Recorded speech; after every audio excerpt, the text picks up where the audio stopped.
سب دلوں کی جان ہے اللہ اللہ، حسبی ربی جل اللہ اللہ اللہ، ما فی قلبی غیر اللہ اللہ اللہ۔ السلام علیکم ناظرین کرام، ایک دفعہ پھر ہم آپ کو فقط حق کے پروگرام میں مولانا احترام الحق تھانوی صاحب کے ساتھ خوش آمدید کہتے ہیں۔ ناظرین، آج کل کے جو حالات ہیں، ساری دنیا اس سے گزر رہی ہے، کورونا وائرس، آپ سب اس کے بارے میں بہت اچھی طرح سے جانتے ہیں۔ آج کا یہ پروگرام ہم نے کورونا وائرس کے حوالے سے آپ کے سامنے پیش کر رہے ہیں۔ ساری دنیا اس وقت بہت بڑے مسئلے سے گزر رہی ہے، اللہ تعالیٰ ہم پہ آسانی فرمائیں۔ اس وقت جب ہم یہ پروگرام ریکارڈ کر رہے ہیں، امریکہ کے اندر ان کیسز کی تعداد 5 لاکھ کراس کر گئی ہے۔ پوری دنیا کے اندر 1.6 ملین لوگ افیکٹڈ ہو گئے ہیں اور بڑھتا ہی جا رہا ہے۔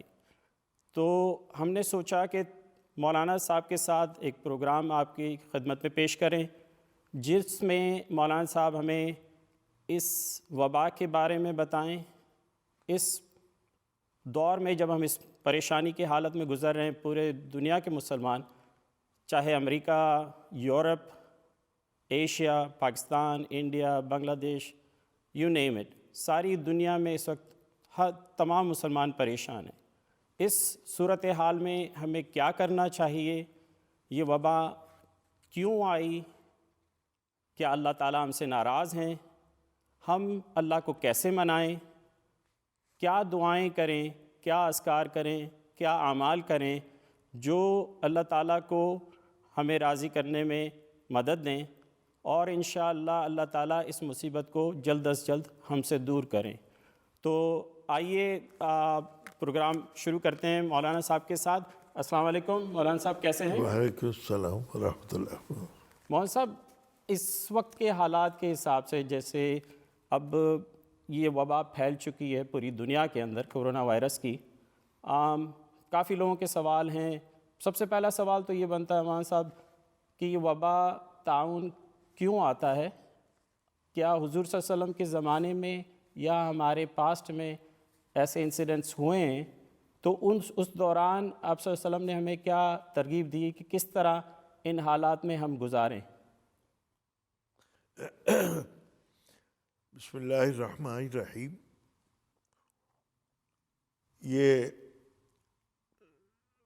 کووڈ-19 جس کو کہتے ہیں، یہ یقیناً اللہ کی طرف سے ایک بہت بڑی آزمائش ہے، اور کچھ لوگوں کے لیے یہ عذاب ہے اور کچھ لوگوں کے لیے یہ آزمائش ہے۔ جو بلیورز ہیں، جو اللہ پر یقین رکھتے ہیں اور اللہ کے نبیوں کا اور اللہ کی کتابوں کا کھلم استہزاء اور مذاق نہیں اڑاتے، ان کے لیے تو یہ آزمائش ہے۔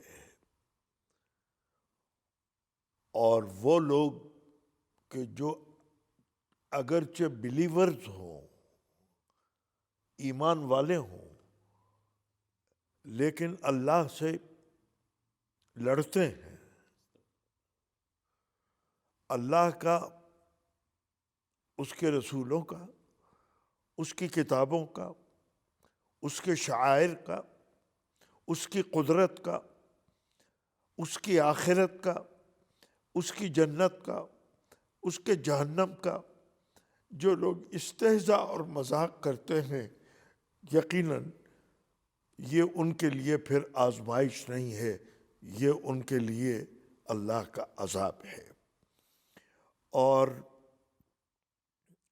اس میں ہمیں یہ دیکھنا ہے کہ کیا اس سے پہلے بھی ایسا ہوا؟ تو جب دنیا چھوٹی تھی تو اللہ اپنے باغیوں پر عذاب بھی چھوٹے بھیجتے تھے،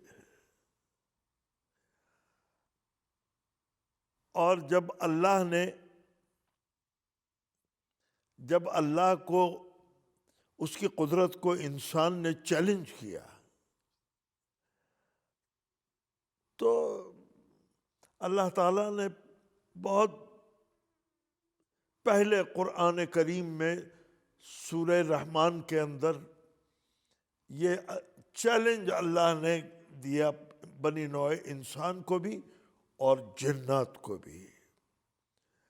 یا معشر الجن والانس، اے انسانوں کے اور جنات کے گروہ، ان استطعتم، اگر تم کر سکتے ہو ایسا، ان تنفذوا من اقطار السماوات والارض، اللہ نے زمینوں کے اور آسمانوں کے جو کنارے بنائے، تم سمجھتے ہو کہ تم ان کناروں سے بھاگ کے نکل جاؤ گے؟ اللہ تعالیٰ فرماتے ہیں فنفذوا، اچھا جاؤ نکل کے دکھاؤ. پھر حق تعالیٰ فرماتے ہیں لا تنفذون الا بسلطان، یاد رکھو تم اللہ کی قدرت سے باہر نکل نہیں سکتے. اب جب دنیا بڑی ہو گئی اور انسان نے کوشش کی کہ اس کی کناروں سے، زمین کے اور آسمان کے کناروں سے باہر نکلے، اللہ نے پھر اپنی قدرت کا مظاہرہ بھی اسی طاقت کے ساتھ کیا ہے کہ تم نکل سکتے ہو، کوشش کرتے ہو، لو نکلو. اس لیے جن قوموں پر عذاب آئے یا آثار نظر آئے، حضرت یونس علیہ السلام کی قوم پر عذاب نہیں آیا تھا، صرف آثار ظاہر ہوئے تھے. انہوں نے توبہ کر لی، انہوں نے توبہ کر لی، اللہ نے عذاب ٹال دیا. اسی لیے تو حضرت یونس علیہ السلام کہہ کے گئے تھے کہ تو اب تم پر عذاب آئے گا، میں تو جا رہا ہوں. انہوں نے کہا ہاں دیکھ لیں گے تمہارا عذاب کب آئے گا. اب یہ چلے گئے وہاں، یہ بستی چھوڑ کے چلے گئے. وہاں یونس علیہ السلام کو پتہ چلا کہ وہ تو دن گزر گئے جو آپ نے بتایا تھا عذاب کے، وہ تو کوئی عذاب نہیں ہے. اب یہ اس حجاب سے اور اس شرم سے کہ قوم مجھے جھوٹا کہے گی، یہ پھر گئے نہیں وہاں. ادھر عذاب ٹل گیا، ادھر یہ استغفار میں اور توبہ میں مصروف ہیں، اور یہ مچھلی کے پیٹ میں چلے گئے. اللہ نے ان کو بچانے کا یہ راستہ نکالا کہ مچھلی کو حکم دیا میرے یونس کو اپنے پیٹ پہ لو بھائی، ان کو یہاں سے لے کے جاؤ، کہیں ان کے دشمن یہاں کے ان کو نقصان نہ پہنچا دیں. آپ نے دیکھا صرف آثار نظر آئے عذاب کے، قوم نے توبہ کر لی، قوم نے توبہ کر لی، آنے والا عذاب ٹل گیا. تو قوموں نے توبہ بھی کی اور ان پر سے عذاب بھی ٹال دیا گیا. لیکن سب سے زیادہ جو سرکش قوم تھی وہ قوم تھی جس میں سرکار دو عالم صلی اللہ علیہ وسلم تشریف لائے ہیں. ان کی سرکشی کا کیا ٹھکانہ ہے. انہوں نے اللہ کے نبی کے ساتھ، وقت نہیں ہے کہ اس میں احاطہ کروں میں اور یہ بتاؤں کہ اللہ کے نبی کے ساتھ مکے کی 13 سال قیامت خیز زندگی میں مکے کے قریش نے کیا سلوک کیا ہے. رونگٹے کھڑے ہو جاتے ہیں. اللہ کے نبی کے ساتھ یہ سلوک ہوا ہے. پھندے بنا بنا کے رسول اللہ صلی اللہ علیہ وسلم کے گردن میں ڈال کے کھینچا ہے. سجدے کی حالت میں آپ کی کمر پر اوجڑیاں رکھی ہیں. حد کر دی ہے. طائف میں جو کچھ ہوا، اتنا پتھراؤ ہوا، اتنا پتھراؤ رسول اللہ صلی اللہ علیہ وسلم پر.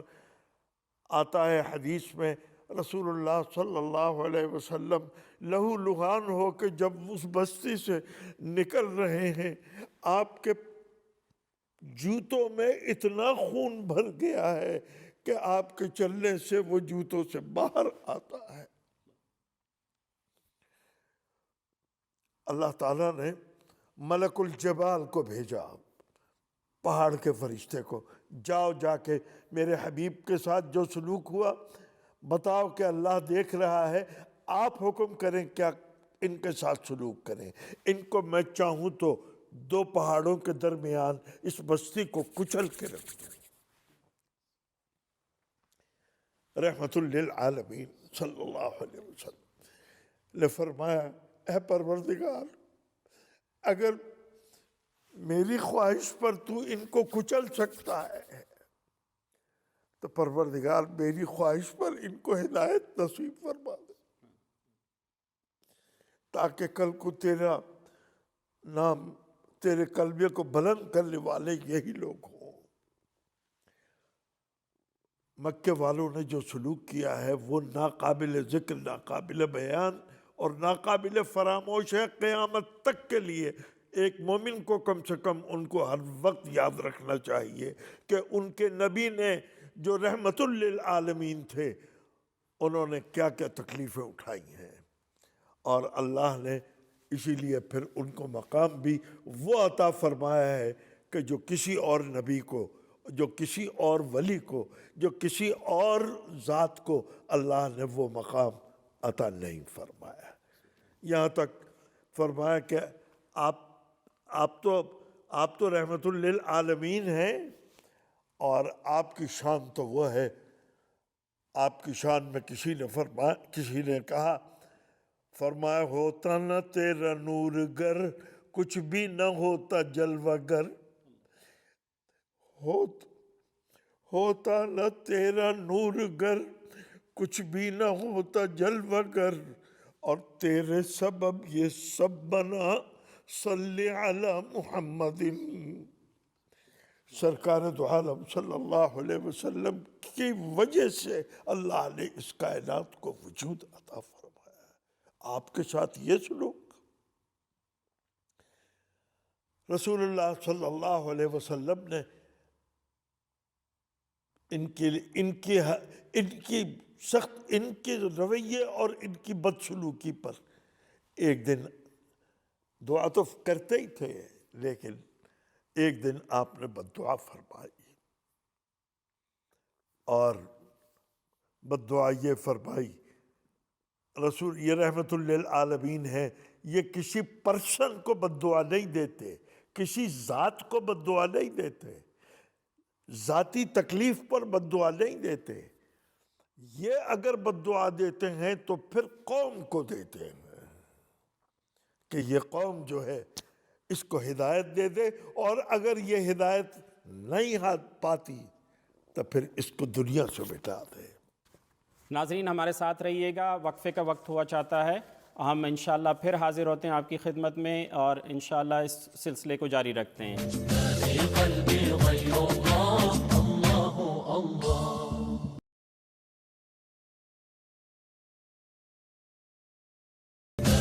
قلبي غير الله الله الله۔ ویلکم بیک ناظرین، حاضر ہیں مولانا صاحب، آپ حضور صلی اللہ علیہ وسلم کی بددعا کے بارے میں۔ جی، میں یہ عرض کر رہا تھا، رسول اللہ صلی اللہ علیہ وسلم نے ذات کو بددعا نہیں دی،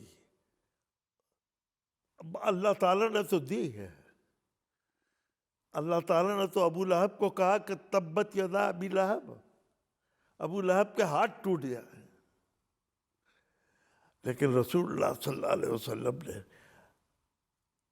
اپنے دشمنوں کو بددعا نہیں دی ہے، اور اگر کہیں پر بددعا دی بھی ہے تو وہ اس لیے کہ یہ ہدایت پا جائے اور ہدایت کا ذریعہ بن جائے یہ بددعا بھی۔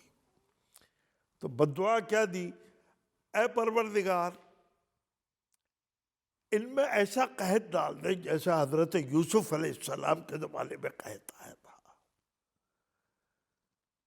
اللہ کے نبی، دعا قبول ہوئی، لیکن اللہ تعالیٰ نے فرما دیا، اے میرے حبیب،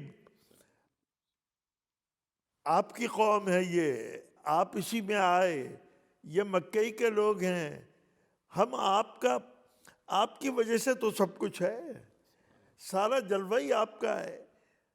مجھے پتہ ہے اللہ تعالیٰ فرماتے ہیں میں جانتا ہوں میرے دلوں کا حال، کہ آپ ان کو ہدایت دینا چاہتے ہیں، لیکن آپ نے ان کے لیے جو بد دعا کی، میں قبول کرتا ہوں آپ کی بد دعا کو، اور ان کو تھوڑا سا عذاب دیتا ہوں۔ اِنَّا کاشف العذاب قلیلا، تھوڑا سا عذاب، انکم عائدون، لیکن یہ اپنی پرانی روش پہ لوٹنے والے ہیں، یہ ہدایت نہیں پائیں گے۔ اِنَّا کاشف العذاب قلیلا انکم عائدون، آپ فکر نہیں کریں، یہ پھر لوٹیں گے۔ یوم نبطش البطشۃ الکبریٰ، ہم ان کو پھر پکڑیں گے، اور پھر ایسی پکڑ ہوگی، وہ بطشہ کبریٰ ہوگی۔ ان بطش ربک لشدید، اللہ کی پکڑ بہت شدید ہے۔ بس یہ واپس آ گئے اپنی روش پہ، اور کیا کہا؟ اجی یہ تو لوگوں کے سکھائے ہوئے ہیں، اور نعوذ باللہ خاک بدہن، یہ کہا کہ یہ تو مجنون ہیں، پھر اپنی روش پہ لوٹ آ گئے۔ حضرت عبداللہ ابن مسعود رضی اللہ تعالیٰ عنہ فرماتے ہیں کہ قحط پڑا، اور قحط جب پڑتا ہے، اب میں امریکہ میں بیٹھ کے یہ گفتگو کر رہا ہوں، میرے خیال میں یہاں کے لوگ قحط سے نام ہی سنا ہوگا قحط کا، یہ بھوک سے واقف نہیں ہیں، کہ مسلمان پھر بھی بھوک سے تھوڑا بہت واقف ہے، اس لیے کہ وہ سال میں بیچارہ ایک دفعہ روزے تو رکھ لیتا ہے، تو اسے بھوک بالکل بھولی بھی نہیں ہوتی۔ لیکن یہاں تو ماشاءاللہ جتنا کھاتے نہیں ہیں جتنا پھینکتے ہیں، تو یہاں بھوک کا کیا سوال ہے؟ لیکن جن کو بھوک لگتی ہے انہیں پتہ ہے کہ جب بھوک لگتی ہے تو آسمان پہ دن ہو یا رات کو ستارے نظر نہیں آتے، اور دن کو آسمان نظر نہیں آتا، ان کو ایک دھواں نظر آتا ہے۔ عبداللہ ابن مسعود رضی اللہ تعالیٰ عنہ فرماتے ہیں اللہ تعالیٰ نے فرمایا کہ ایک دھواں آئے گا، فارتقب یوم تأتی السماء بدخان مبین، ایک دھواں آئے گا اور وہ پورے گلوب کو اپنی لپیٹ میں لے گا۔ ایک دخان نہیں ہے، ایک دھواں نہیں، دو دھوئیں ہیں۔ ایک دھواں عبداللہ ابن مسعود فرماتے ہیں کہ ایک تو گزر گیا، وہ تھا کہ جب بد دعا قبول ہوئی اور قریش کے لوگ قحط میں مبتلا ہوئے، ایک دھواں تو وہ تھا، اور دوسرا فرمایا کہ قیامت کے قریب آئے گا۔ اور میں آپ کے کیمرے کے ذریعے سے، آپ کے توسط سے، یہ میں تمام اہل ایمان کو، تمام بلیورز کو، تمام اللہ کے اس کے رسولوں کو، اس کی کتابوں کو اور اس کے نبیوں پر ایمان لانے والوں کو یہ میں خوشخبری دیتا ہوں کہ اس کورونا سے اور اس وائرس سے ان کو گھبرانے کی ضرورت اس لیے نہیں ہے کہ رسول اللہ صلی اللہ علیہ وسلم نے فرمایا قیامت کے قریب ایک دھواں آئے گا جو لوگوں کو اپنی لپیٹ میں لے گا، اور بلیورز کو اتنی تکلیف ہوگی جتنی صرف نزلے میں اور زکام میں ہوتی ہے، اور نان بلیورز کو فرمایا کہ یہ دھواں ان کے اندر گھسے گا اور ان کے مسامات، ان کے منافذ، ہر سوراخ سے یہ دھواں پھٹ کے نکلے گا اور ان کو تباہ و برباد کرے گا۔ آج آپ نے جو اعداد و شمار دیے ہیں، میں متعصب نہیں ہوں، میں آج بھی جو مسلمان نہیں ہیں لیکن جو اللہ کے بندے ہیں، جو اللہ کو ماننے والے ہیں، جو اس کے نبیوں کو ماننے والے ہیں، جو اس کی کتابوں کو ماننے والے ہیں، جو آخرت کو ماننے والے ہیں، میں ان کو یہ خوشخبری دیتا ہوں کہ انشاءاللہ وہ اس دخان سے اور اس کورونا سے بعافیت نکل جائیں گے۔ اور جو اللہ کے دشمن ہیں، جو اللہ سے لڑتے ہیں، اور میں بتا دوں اللہ سے لڑائی میں بحرب من اللہ ورسولی، سود کو کہا گیا کہ جو لوگ سود اپنے پیٹوں میں بھرتے ہیں وہ اللہ سے لڑائی لڑتے ہیں، اللہ اعلان جنگ کرتے ہیں۔ میں پورے گلوب سے یہ اپیل کرتا ہوں، مسلمان ملکوں سے بھی خاص طور پر، پاکستان اس سلسلے میں بدنصیب ملک ہے کہ صرف اللہ اور اس کے رسول کے نام پر بنا، اور آج تک سود کھاتا بھی ہے، سود کھلاتا بھی ہے۔ اسی لیے شاید پاکستان میں یہ جو ڈیتھ کا ٹول جو ہے یہ نیچے اس لیے ہے کہ اللہ نے یہ وارننگ دی ہے کہ باز آ جاؤ۔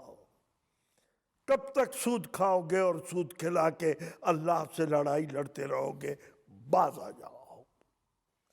اور میں پورے عالم دنیا سے یہ اپیل کرتا ہوں، یہ سود کے ذریعے سے بندگان خدا پر اور خلق خدا پر جو ظلم ہوتا ہے، اللہ کے لیے اب باز آ جاؤ۔ اور یہ میں آپ کو بتاؤں کہ جیسے پہلے گناہ چھوٹے سے ایریا میں ہوتے تھے تو عذاب بھی چھوٹے ایریا میں آتا تھا، لیکن اب جب گناہ جو ہے وہ گلوبل ہو گیا، اللہ کی معصیت گلوبل ہو گئی، اللہ کی معصیت پوری دنیا پر محیط ہو گئی، تو اللہ کا عذاب بھی پوری دنیا پر آیا ہے۔ اس سے بچنے کی اور اس سے لڑنے کی کوئی ضرورت نہیں ہے، بس ایک ہی شکل ہے مسلمانوں کے لیے اور اہل ایمان کے لیے، بلیورز کے لیے۔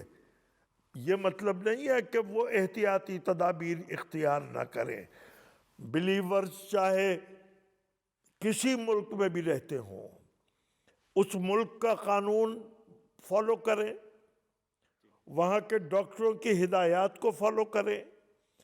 یہ کہنا کہ جی نہیں، جب آپ نے کہہ دیا اللہ پر بھروسہ ہے، نہ، اللہ پہ بھروسہ جب ہے جب اللہ پر توکل، تدبیر پوری کرو، پھر اللہ پر توکل کرو۔ ایک جمعہ پڑھ کے اور اگر 1,00,000 آدمیوں کو تم یہ وائرس اگر منتقل کرتے ہو تو تمہارا یہ جمعہ اللہ کے یہاں تمہارے منہ پر مار دیا جائے گا کہ تم نے اس کی بتائی ہوئی تدبیروں پر اور اس کے بغیر تم نے توکل کیا، اس لیے یہ توکل تمہارا قابل قبول نہیں۔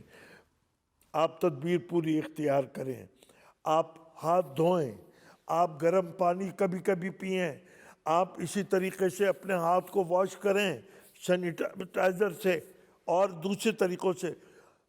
6 فٹ کا فاصلہ رکھیں، اور یہ 6 فٹ کا فاصلہ یہ رسول اللہ صلی اللہ علیہ وسلم نے فرمایا، اور وہ ایک صحابی کے لیے کہ جو کوڑ کے مرض میں مبتلا تھے، جذام میں، آپ ان کی عیادت کو گئے ہیں، اور آپ نے اپنے ساتھ صحابہ کو کہا کہ ان سے 6 فٹ کے فاصلے پر اس کی عیادت کرو، مزاج پرسی کرو۔